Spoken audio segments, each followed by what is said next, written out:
It's my pleasure to introduce David Magee to us here in Mulla. David is not a native of Mulla, but he is presently resident in the parish of Mulla in the townland of Crossria, is it? Correct. Crossria. That is absolutely accurate. That's accurate. Yes. Thank you. I've started with one correct fact in any event.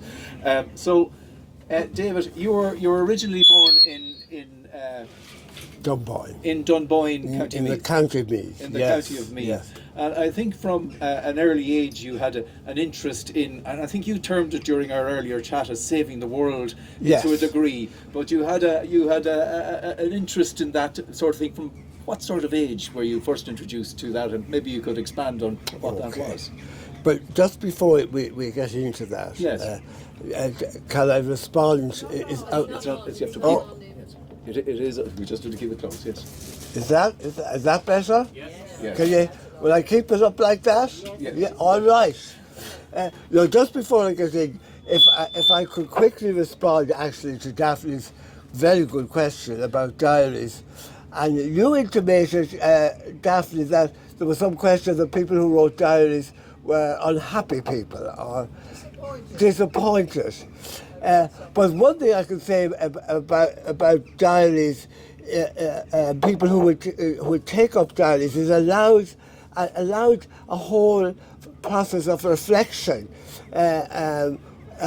which I maybe indeed gave some people solace or happiness, or a greater sense of completion, that they could refer and look back and connect and reflect. And it also allowed it. Are we all right? No. Are you giving out about his hat? Yes. I know, there's no comparison. But there was just that piece. And then the other piece I wanted to mention, I always laugh, I like a hat. And I like to tell people that my wearing of a hat is not just vanity. It's also prescribed by my consultant, because I have funny little skin things, and his prescription was that I was to wear a good brimmed hat all the time to keep the sun out. Anyway, that's look. When we had our initial chat with David, he told me to keep him on the rails and online, and you can see how well that's working so far. And now I'll be good. I'll be good. Come back. In your youth, I think your mother was a big influence on your.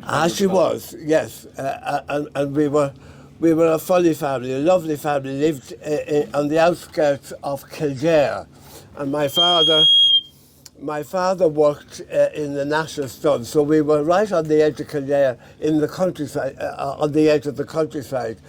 And my mother absolutely was a very powerful influence. She encouraged, I have two brothers and a sister, and she encouraged us from the word go to look beyond ourselves, to look at those who are less fortunate, and encourage us to be active in doing something about that. So I think at least one of my brothers joined the local Vincent de Paul, and that was the start of my, use the fancy word, altruistic activity in the world. Yes. This was the start of it. I think you went on finishing your secondary education. You decided you were initially going into the medical field. That's right. And you attended the college. Which college did you attend? UCD. Yes, as a medical student. Okay, and you spent that's a long course. It's 4 or 5 years. That's and I think right. you spent a good period of got through a good period of that before you sort of had a crisis of. Absolutely, yes, did have a crisis, but when I continued my we call it altruistic activity as a student, I became involved for the first time with the Simon community, and that brought me into the whole world of people who are homeless, particularly in the city centre of Dublin. And we used to go out regularly each week. We had our night when we would bring soup and sandwiches out to people in doorways, in all sorts of strange places, yes, and offer them. I can remember at times quite rightly that they gave us the two fingers, will leave us alone. But it did allow me to connect with this group of very isolated human beings And then I became, well, it was a time of, there was the Vietnam War, the big demonstrations in America. There was lots of universities, and there was protests in Europe.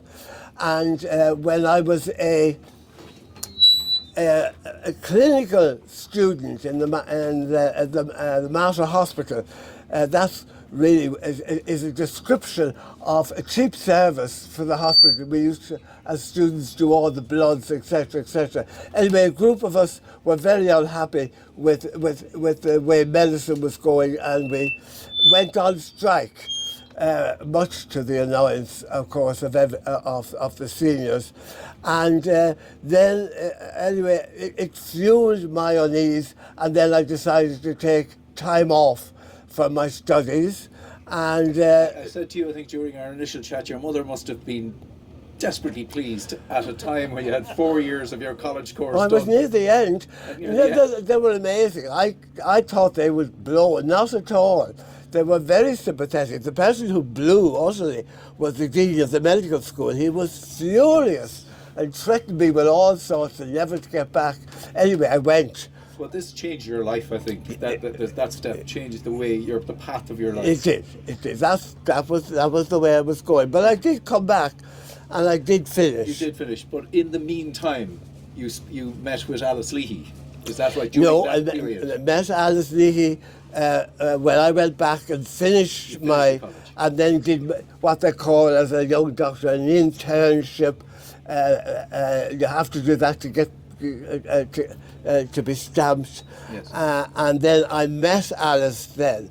Alice Leahy is this, oh my God, full of life and full. She was working for Simon Ireland, and she was very interested in the medical and social and every other aspects of people who were homeless, and she had done a very powerful survey.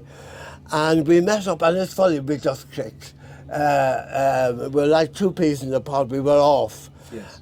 Around, might we be able to provide? Because what came from her study was the state of people who are homeless in terms of their health was terrible, and the services were nil at that time. So we hatched the plan, the two of us. Why don't we get a service going? This was a very basic plan, not without a lot of funding or support. Well, it's funny, when we began to get the idea going, we I might... no, if you just sit still, right, I stopped moving about. What very rapidly happened was we got a group of wonderful people together, and we happened to, the head of the Eastern Health Board at the time was the late Fred O'Donoghue, wonderful man, and he was very enthusiastic about the idea. Yes. And he said, we'll employ Alice as the nurse, we'll pay her. And then it very quickly came that, now I was registered, but I was still at a very early stage of my medical development. But it became... Can I ask how both of you got about Dublin at that stage? Well, that's where the Barefoot Doctor piece comes in. And that's what I was trying to get you to. Well, you've got me to it. We went around on our bicycles. What we decided very simply, it was a very simple idea. We recognised that we were going to have to be enormously sensitive and careful.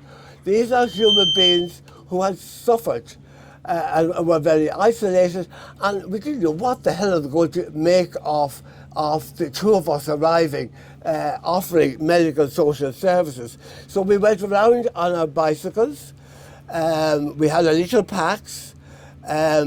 We let the hostels know, and these were the hostels for men and women, segregated, night hostels. The people who were homeless went in the latest evening. They got basic bedding, basic food, and then were out very early in the morning. suppose at this time there were no services really for those type of No, homeless no, transient well, there were people. no additional services, additional services. And really a high percentage of these humans just fell through the loop completely. But I have great memory. The one hospital we went to in the morning was the Simon Community Hospital down on Sarsfields Quay, and I have great memories of us taking off early in the morning on our bicycles with our bags, because we had to be there before the men left and headed out on their strange voyage of another day, wandering the city and going maybe from a soup kitchen to God knows what. So we used to. So I have this wonderful memory of the pungent smell of the hops in Guinnesses and the seagulls, the morning seagulls crying. Yes. But it worked. The hostel people around the hostels. There was Simon, visitor Paul. You mentioned one. You must have met some extraordinary people in these travels, and you mentioned one particular gentleman that I think had a particular impact on you. Well, we did. At the beginning of our service, and the service at the beginning was us going around at night and this one morning during the week to try and be useful. Now, it's important to say we didn't do this in isolation. We had there was an advocacy from the word go, connecting people to different services, getting first names, making sure that if people needed help or were interested, that we're able to carry it through. But there was one wonderful man who I will never ever forget, and it was the Ivy Hostel. I'll call his name John. The Ivy Hostel brought him to our attention and said, we can't keep him on, he's all loused up and he won't do anything about it. And so we didn't know what, would he come to us or not, but they said, look, you're going to have to go to them. Anyway, we met him, and we met this most beautiful, gentle, meek man, quiet man, and we sort of stared at each other. And what were we going to do? But somehow we managed to begin to connect and begin to come to an agreement. Look, if you're going to stay in this hostel, we're going to have to get rid of your lice, both in your hair and your body. And so then it took off from there. We discovered a magnificent big bath, old-fashioned bath, in the basement of the Ivy, and it had running water. And there we were, Alice and myself, and John.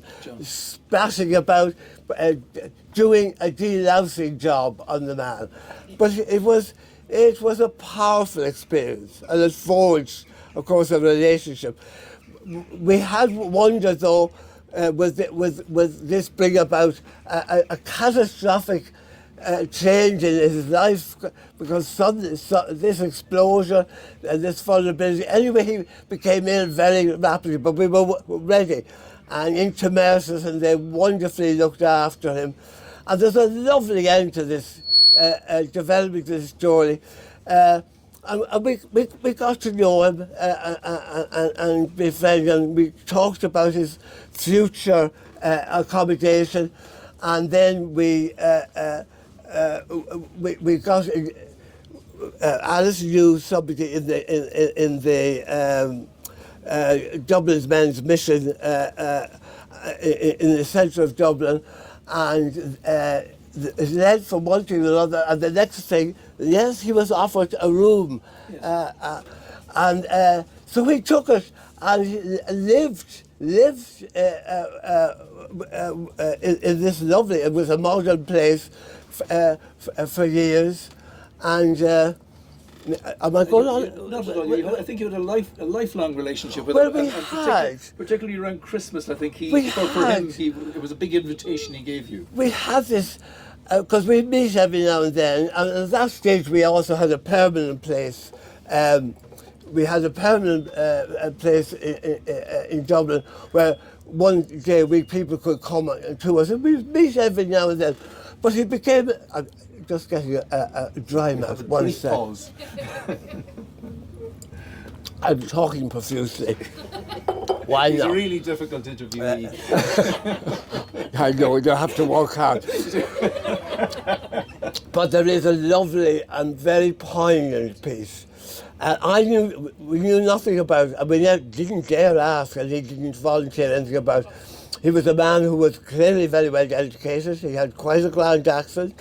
We had a sense he may have come from England. We didn't know. But then it started one Christmas. He says, I'd like to invite you out for a drink. This was right up close to Christmas. And we went to Wynn's. And he had a whiskey, I had a pint, and maybe I had another. And that was it. And I said, well, I'm going. Thank you. We had a lovely conversation. And he was staying on. Now, this is a man who didn't drink at all during the year. And then about 2 days later, we got from the Dublin Central, Mitchell, there was an urgent call. There's no sign of John. Where has he gone? He's disappeared. I was like, oh my God, what are we going to do? Not a sound, no sign. I mean, we even began to ring up hospitals and so on, and something happened. And then, the next thing, he, a couple of days later, reappeared at his abode. And what had happened is he had gone down to the Quays and taken the ferry over to England. But it was right on Christmas Eve day, and so he was stranded for the day. And so the next year, and this went on for a number of years, he will invite me, became a ritual, and he did it again. He disappeared. But this time he had gone further. I think it happened on 3 occasions. And the third time we were ready for it, you know, I mean, there was no jam. But he did talk about, he went way on trains down into southern England, but didn't find what he was after. But he stopped after that. Yes. I think he lived a full life. He lived a full life. He lived like many homeless men and women. He had his own routine, what I would call almost a monastic routine in the daytime. And they would come back and he would be fed at night and they were very fond of him. And I hope you don't mind me saying so, but when I was preparing for this, you showed me a painting. Oh, I did. I thought of it, but it's too personal. Yes. But it's a very beautiful painting by Paddy Gallo, who worked with Alice Leahy in Trust. It was from a photograph he painted, but it gives this beautiful sense of this, you know, this almost shadowy man. You can see his back going up the stairs, very private, of the stairs in the Ivy Hostel. And that was the way he and many of these homeless men lived their lives. And of course, I was very taken. It was suddenly hitting me, Daphne, as you were talking about these privileged people. And here I'm talking about people, human beings who there was no privilege whatsoever. At this stage, I think we'll move on to the next step of your life. And you decided, I think, that psychiatry was something that you would like to explore other than mainstream medicine. I don't think mainstream medicine was for you. Would I be correct? No, there was a bit of the rebel and the bit of, no, it wasn't just a rebel, it was a bit about how do we provide a service for people, how do we, a humane connecting service. Yeah. So I was very unhappy with the model of looking at people as though they're out there and prescribing for them and not really connecting. So I went on then. I was supposed to be involved in setting up within the psychiatric system a place, a unit for homeless people. That didn't happen. So I remained on in psychiatry and did eventually get my degree. I think at one stage you worked in Grange Gorman. I did. And you were involved in an episode there similar to the episode of rebellion you were involved in as a junior doctor. Well, Would that be correct? Well, to say? yes, Yes. I was. I was. Well, there was a group of us registrars, what we call it, walking in St. Brendan's, and the place was in a terrible state. And part of it was in a horrendous state, far worse.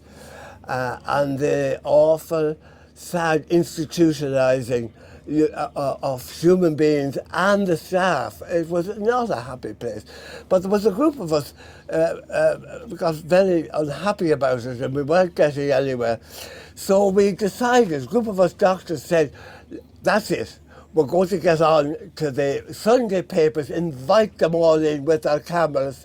And now, to be very careful with the patients, but to photograph the horrendous conditions. Which they did, and it was plastered over the Sunday papers, and there was murder.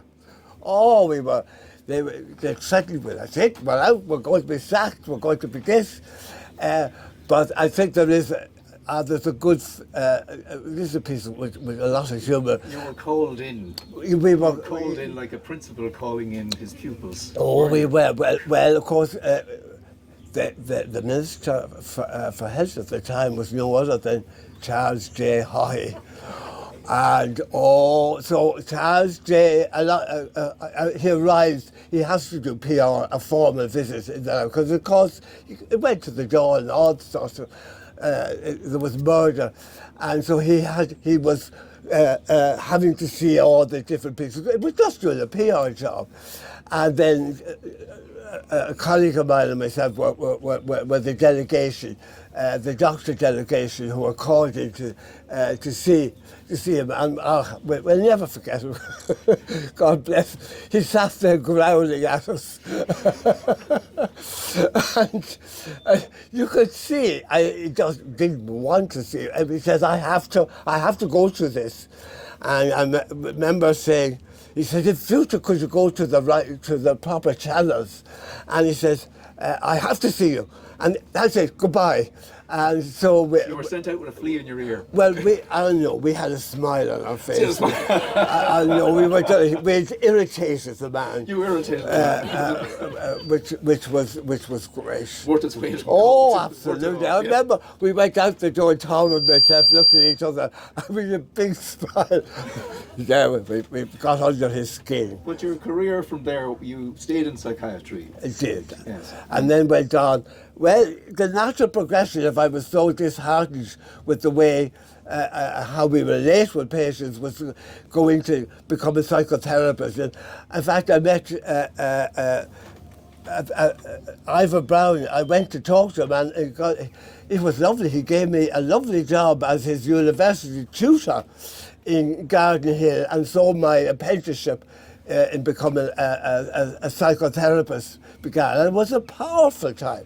It was, oh God, that was an amazing experience. And moving from a very tight, closed, prescribing world to a place of at least trying to listen and connect and work in a more equality way with people. I think you described it to me by way of an example using a black box, the manner in which you were this is a bit technical. I know, I enjoyed the technical. Did you enjoy the bit?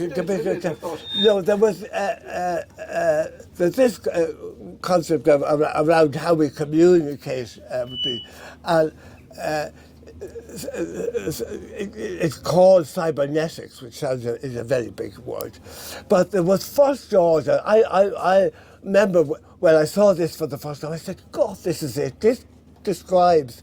So the first order cybernetics of a way of communicating is as though you're outside. The person is in a black box. You're looking in and you're describing and you're deciding what they need or don't need. As though there's no link, there's no communication going on. And then then there was second order, which was me as the participant with another person, and keeping and observing. I'm paid to keep an observing eye. I remember when that happened.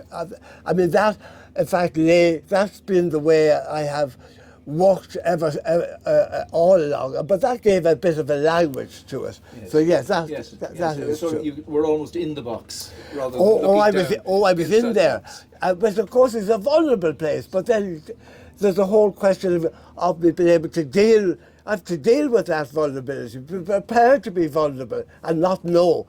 The black box is very, very seductive. Outside the expert, I know everything. And so anyway, that's what I was up And to. I think your life then led you to locally here. You moved down to Muncher Connacht initially. Yes, Muncher Connacht. And you formed a partnership in a way with Dr. Igo, who I think I did. Maybe many of you know Gareth Igo, from Virginia. the lead GP in the primary healthcare centre. And we moved through our love of Connemara ponies and wanting to be in the country properly. We came blow-ins, we got a bit of land, and then we came over to Crossria. And yes, I think you met the Tates, which was your oh, we did. This is John and Anita Tate, who were their great neighbours down, and they lived beside each friends. other. And friends. And they lived beside each other in Muncher Connacht, and then moved together to adjoining properties. That's right. And that's been a very, very lovely and very good and rich relationship. To take a strange turn now, moving to your love of biodiversity, yourself and Damien, and the developments you've had down there. Well, we've been trying, but just before we come to that, could I say it was wonderful. Gareth and Igo and myself, a bit like me and Alice Leahy in Alice Leahy's stuff, we clicked, and it was wonderful. We worked as a close team together with our mutual client patients. And I remember saying to Gareth, I'll work with you and try to be useful, but only if we meet regularly, if we meet once a year with the permission of our patients. And I remember they seemed to be delighted that we were interested enough to meet out of hours, as it were, and just review and see how best we could be useful to them. So we did that, absolutely. So where I was moving to, which was not where you were moving I wasn't allowing you. No, you weren't allowing me, no. See, you're doing okay. Now I can... You equated your love... Because somebody did say to me, oh God, you're going to be a very difficult to interview. You're going to go off on all sorts of tangents and all sorts of things. But you equated your interest in biodiversity to the example you gave of the black box. Oh, absolutely. Yes, I did actually. I got him there, ladies and gentlemen. Oh, God, this is very scientific. But yes, it did, because one thing which we did, we have around 8 acres, a lovely bit of land, and we eventually gave up the ponies. It was a bit too much and too dangerous. But for years, I've been going down to the eco-village in Cloughjordan, where I have a very good friend. And there was no way out of it. I was going to be hooked into, long before climate crisis and so on came. I was regularly going down there and was very moved, and went to seminars and read books and so on. So it sort of came natural. And the first thing we dared to do was to try and inaugurate or set up wildflower meadows on about 4 acres of the land. Well, it was more then, we've cut it back a bit. But that was, for me, the most amazing experience. I hadn't a clue what I was up to. And I didn't even know really what they were about. I know 4 years on a little more of what the idea of a wildflower meadow is, and it's to allow biodiversity of all sorts, to allow what we call wildflowers. Sometimes we call them weeds, but they are also flowers. But one of the pieces that caught me from the word go was again like the black box, and is because I used to look at our fields as a place, oh, there's grass and the feed the ponies, and we had little desks and cattle, and I'd look at it. But of course, when you start walking up amongst the wildflower meadows, and the one thing actually Daphne utterly encouraged us was to establish pathways to them, which made a huge difference. And walking through the meadows, you know, and I have the simple description. I would before look out at the field. Now I began to look down, and almost every day, every week, something different has happened. Some flowers have come on, others have gone back, different butterflies, all sorts. So that was very much like, again, in some ways being a participant observer with nature in some sort of way. So does that answer your question? That perfectly answers my question, and we got to exactly where I wanted to get eventually.